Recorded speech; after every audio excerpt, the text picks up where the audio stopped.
Mbola marina. Miantso fifampidiniana melohan'ny fifidianana ny vondrona afrikanina. Taom-pifidianana ny taona 2024 ho an'ny firenentsika. Io taona ihany koa no afaka manarina na andetika fandroany indray ny fiainan'ny vahoaka malagasy. Izany no antony antsoan'ny mpanohitra hatramin'izay ka hatramin'izao fa tokony isy ny fifampidiniana mba ametrahana lalam-pifidianana ho ekeny rehetra. Tany fianaran-tsoa ny Filoha Marc Ravalomanana ny farany herinandro teo. Mbola nanamafy ny tokony ametrahana olona ara-pahamehana sy mazava-dehibe ny fandraisan'ny vahoaka malagasy rehetra anjara amin'ny fiainam-pirenena izay miainga amin'ny fifidianana. Ny fifidianana madio, mangarahara ary ekendrehetra ihany no vahaolana ho an'ny firenena. Hitantsika mantsy amin'izao fa misy ny fanavozana ny lisam-pifidianana na ny refonta izay ataon'ny génie. Io izay hita fa tsy mandeha araka ny tokony ho izy. Betsaka sady ny antoko politika no miaya fa anjaka ny alabato sy ny osoka raha ny fomba fiasa fanomanana izao fifidianana izao. Hoy mantsy ny Filoha Marc Ravalomanana hoe mbola mitoy ihany amin'izao fotoana izao ny fanisana ireo mpifidy izay tafiditra ao anatin'ny fanavozana ny lisam-pifidianana. Aoko sika rehetra manentana anareo hoe aminareo na hoelana ho aingana tsy maintsy misy fifidianana. Dia anjarantsika milaza hoe sao dia tsy maintsy isy foana fifidianana amin'ny herintaona. Koa mamerina sy manantitrantitra aho ny fanambarana eto hoe tsy ilaina fahajanony avy hatrany ifanaovana jugement supplétif io sy fanaovana karapanondro foibe io fa ho be io fa mety ho loharanony tsy fifampatokisana sy ny osoka ataon'ny sasany. Ilaina isika atao anatin'ny antoko politika manetsietsika ny olona manodidina antsika sy miaraka amintsika hoe afatry président laza hoe arahantsika masy daholo aloha. Satria na ny société civile na ireo filoham-piangonana dia samby mitety daholo hoe anampy antsika izy anampy mifanaraha-maso mba tena hitandro mandrakariva izany fahamasinana zany, zany fahamarinana zany, zava-dehibe zany. Mazava izany, tsara aloha ny manamarika fa tsy vao androany no niantso fifampiresana ny antoko tiko Madagasikara sy ny RMDM izay tariny Filoha Marc Ravalomanana. Saingy hatramin'izao dia ininy ny mpitondra tsenona mihitsy io antso io. Efa nisy ihany koa ny antso izay nataon'ny vondrona Europeanina nandritra ny fanaovan'izy ireo tombana teto amin'ny firenena. Saingy nitsokajiany ireto mpitondra ireto ho mpanankorontana aza izy ireo. Tsy isika samy malagasy ihany izany no tsenony izao fitondrana izao fa hatramin'ireo vondrona firenena mpiara-miasa amin'ny Madagasikara ihany koa. Iandriny izany ny mpitondra vao tena iroso sy anapa-kevitra ka ahatsapa tena fa tena ilaina ny fitoniana, mialoha, mandritra ary aorian'ny fifidianana. Raha mpitondra tena tia tanindrazana tsy tokony ametraka olana anao fifampiresahana sy fifampidiniana mihitsy raha toka hitany rehetra fa io no vahaolana ho an'ity firenena ity. Saingy ny fitiavan-tseza no lehibe indrindra ka mba hahafahana manohy ny fomba ratsy sy ny alatra eto amin'ny firenena dia io manao be marenina io. Ankehitriny nanao fankankevitra indray ny vondrona afrikanina. Mazava ny afatra izay nataony ny solotena ny vondrona afrikanina eto amintsika nandritra ny kabary izay nataony fa ilaina io fifampiresahana io mialoha ny fifidianana. Mazava mantsy fa ny fifidianana hatrany no miteraka korontana eto amin'ny firenena hatramin'izay ary izany indrindra no mila soroana. Io ilay efa nambarany Filoha Marc Ravalomanana hatramin'izay fa fifidianana madio sy mangarahara ary ekendrehetra no ahafahana mitondra filaminana ho an'ity firenena ity ary mba hipetrahana izay mpitondra manaraka eo indray ho ara-dalàna sy ho tena ho ankatoavim-bahoaka.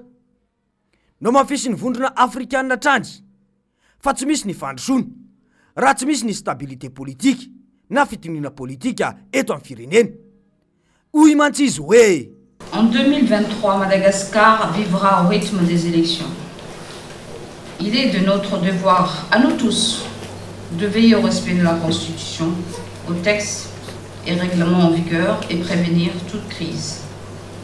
Madagascar n'a plus le droit de revenir en arrière et je ne cesserai de répéter ça. La grande île doit poursuivre son chemin de développement sans heurts et sans bouleversement institutionnel.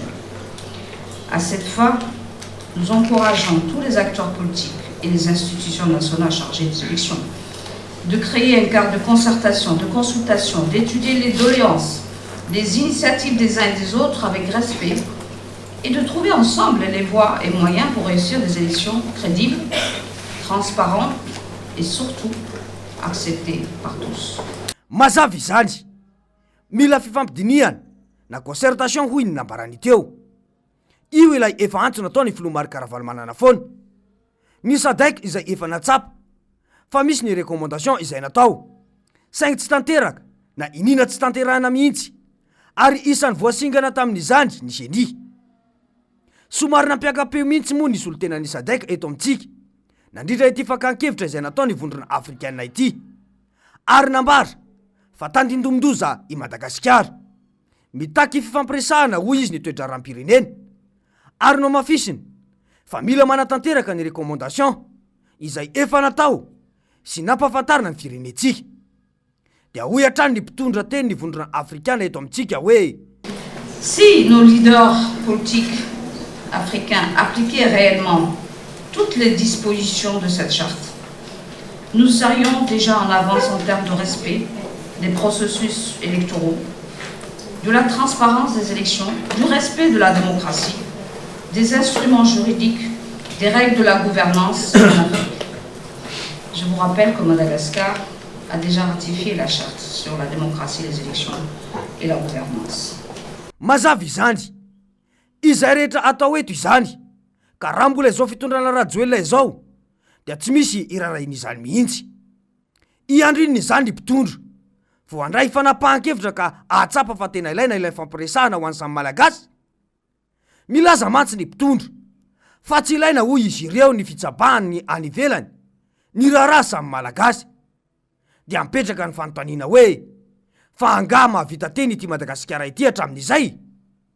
Dia hoy hatrany ny filoha Marc-Ravalomanana hoe: fa raha mbola misy koa ny andro ienako men'Andriamanitra, tena anao arak'izay zatao ao, ary aiza matahotra nareo ho hitondram-bavaka mandrakarivo ty firenena ty, ka noho izany zany aiza matahotra ianareo fa mandray anareo miaraka aminareo toy ny mpiralahy isika ray aman-dreny zanaka.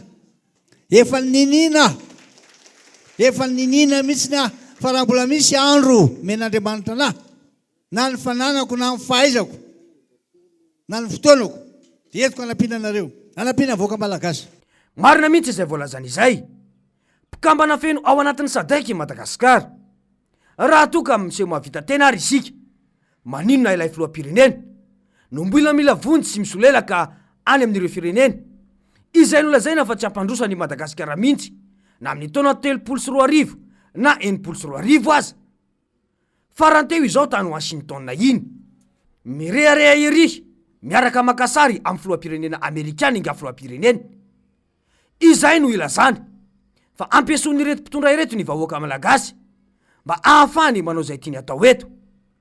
Mila mijoro ny rehetra raha toa ka tiantsika ny ivoahan'ny vahoaka malagasy amin'izao olana mahazo ny firenena izao. Fa raha ireto mpitondra ireto tsy antenaina anaja lalàna sy hitondra vahaolana ary anavitra ny firenena izany mihitsy. Inona ny olany amin'ny fifampiresahany samy malagasy mialohan'ny fifidianana io? Fa ahoana mariny?